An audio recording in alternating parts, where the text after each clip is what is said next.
Eu sou o professor Moacir, eu sou responsável aqui pelo museu, então eu vou falar um pouquinho da história do museu para vocês e depois eu vou falar um pouco sobre as peças e sobre a exposição, tá? Tá apagado de novo. Bem, então o que acontece? Esse museu ele existe há 10 anos, né? Ele foi criado para justamente servir para os estudantes que vêm aqui para aprender um pouquinho mais sobre o Egito. Entendeu? E estamos com problema de mau contato, mas daqui a pouco a gente resolve.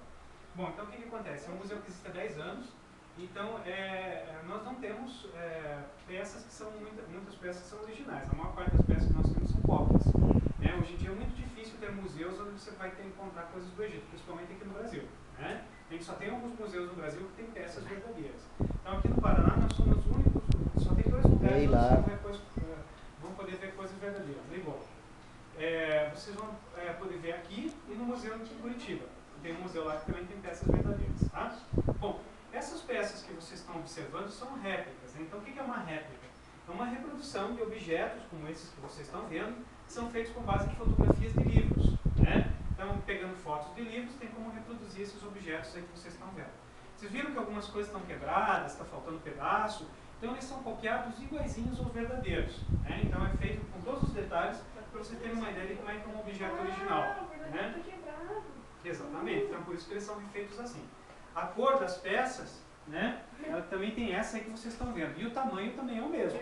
Se vocês olharem essas peças aí, as verdadeiras têm exatamente esse tamanho que vocês estão observando. Tá? Então, elas são réplicas. Tá bom?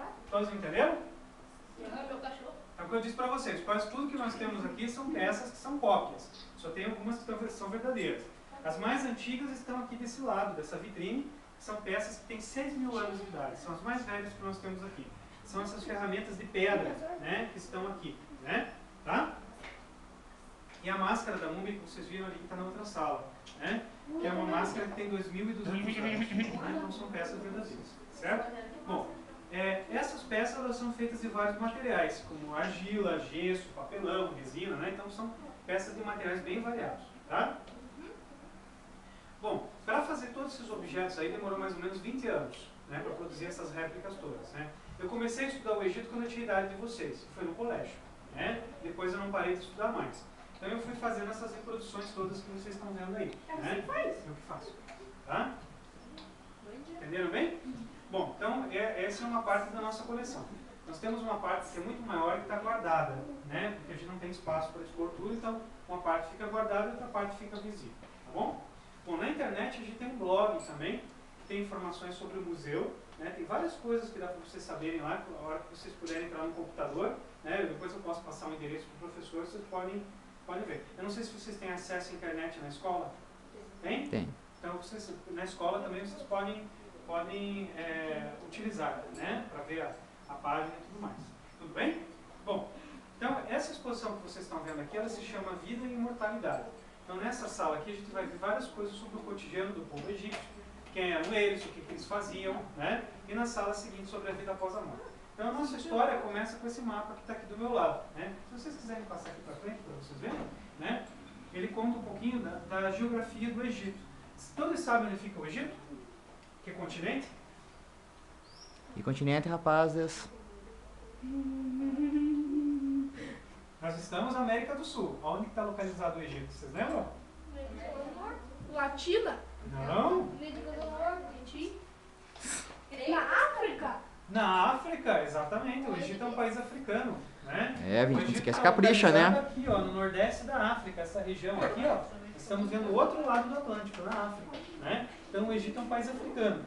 E vocês repararam que ele é cortado apenas por um único rio? Pelo rio Nilo. Né? Esse é o rio que corta o Egito. Né? Ele corta do sul em direção ao norte. Só que diferente do Brasil, que nós estamos cheios de rios, né? Tudo quanto é lugar que vocês vão tem um rio. Né? No Egito ele só tem um. Só tem um rio Nilo.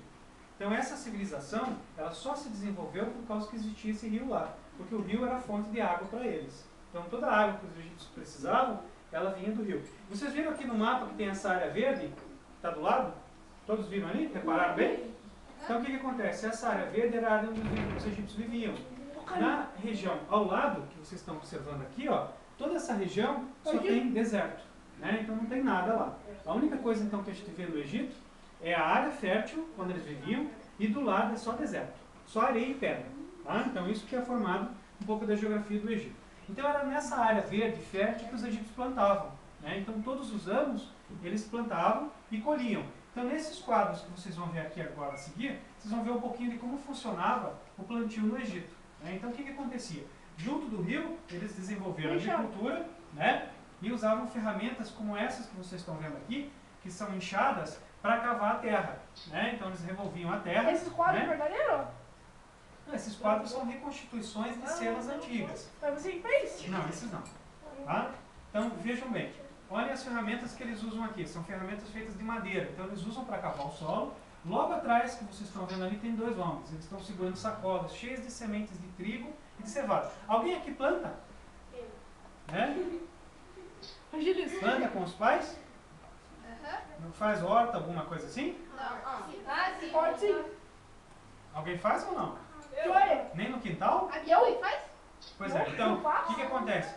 Para a gente desenvolver, para plantar uma horta, o que mais a gente precisa? Só não se apoia na estátua. Tá? Água. O que a gente precisa principalmente? Não coloquem sua mão, tá? Precisamos de semente. Então o que esses homens estão fazendo aqui? Ó? Eles estão jogando sementes no solo e depois eles traziam animais pequenos, como cabras, né, e carneiros para o campo. Pra virar fertilizante. Não, para eles pisarem nas sementes. Então as sementes iam sendo enterradas. Tá? Então o que acontecia? À medida que os animais pisavam nas sementes, iam sendo enterrados, o que acontecia? As plantas germinavam, começavam a crescer. Daí eles irrigavam a terra. Né? O que a gente precisa?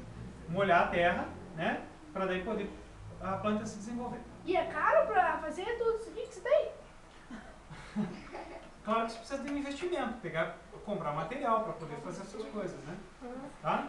Tudo bem? Bom, então o que acontece? Depois, finalmente, quando as plantas se desenvolviam, eles podiam colher. Então, nessa cena que vocês estão vendo aqui, ó, pessoal, preste atenção aqui, depois vocês olham para os outros quadros que estão lá. Né? Então, essa cena aqui nos mostra o quê? Uma cena de colheita. Então, o que acontecia? Que eles estão usando foices, né, para cortar o trigo e colocar em grandes cestos. Depois, eles levavam no barco, né, colocavam em barcos e transportavam ao longo do rio. Né? Pessoal, prestem atenção. Às Depois vezes. vocês conversam. Tá? Então, o que acontece? Eles colocavam o trigo todo em barcos e levavam até uma área onde esse trigo todo seria beneficiado, seria trabalhado. Né? Então, que área era essa? Reparem esse outro quadro aqui. Aqui vocês estão vendo, tem dois homens que eles estão espalhando as espigas de trigo no chão. Né? E depois, o que eles faziam? Eles pegavam as vacas e levavam as vacas para pisar em cima desse trigo. Por que eles faziam isso? Porque a vaca é um animal pesado. Quando ela pisava com o casco em cima da espiga, os grãos se soltavam. E assim, então, os grãos se separavam da espiga. O que vocês imaginem é o seguinte, eles tinham que guardar esse trigo. Se eles tivessem uma grande quantidade de trigo, de espigas para guardar, o que acontecia? Não ia ter onde guardar, certo? Então, por isso que eles faziam isso. Então, eles se separavam o grão da espiga e colocavam nessa área aqui. Reparem que aqui as mulheres também estão ajudando no trabalho. O que elas estão fazendo? Elas estão com os braços levantados. Elas estão joerando o trigo. Né? Joerar é jogar o trigo para o alto para separar o grão da casca. Certo? E com esse processo de separação, sobra só o grão. E o grão que era guardado por eles. Então, se vocês observarem aqui, ó, eles traziam todo o trigo guardado já aqui em sacos e colocavam no celeiro. Toda essa estrutura aqui é um celeiro onde o trigo era armazenado. Era importante para eles fazerem isso, porque se eles não guardassem alimentos, a população passava fome. Né? Não tinha comida para todo mundo. Então era importante o quê? Guardar os alimentos. Entenderam? Então por isso que eles estocavam os alimentos aqui. Principalmente os grãos de trigo e os grãos de cevada. Com os grãos de trigo eles faziam pão. Com os grãos de cevada eles faziam cerveja. Né? Os egípcios que inventaram a cerveja. Né? Então é uma das bebidas mais antigas do mundo. Agora observem essa vitrine que está aqui na frente. Tá? Essa que vocês estão vendo aí. Né? Quem está perto só se abaixa um pouquinho para os colegas poderem ver. Isso. Acho que todo mundo pode enxergar ali dentro da vitrine. Né? Bom, reparem ali, ó, que tem um modelo aqui no fundo. Ó, estão vendo? Um homem conduzindo o arado que é puxado por duas vacas. Estão vendo? Então, o que acontece ali? É um outro instrumento agrícola que eles usavam, que é o arado. Exatamente. Isso, perfeito, isso mesmo. Então, o que eles faziam? Eles levavam, né, o arado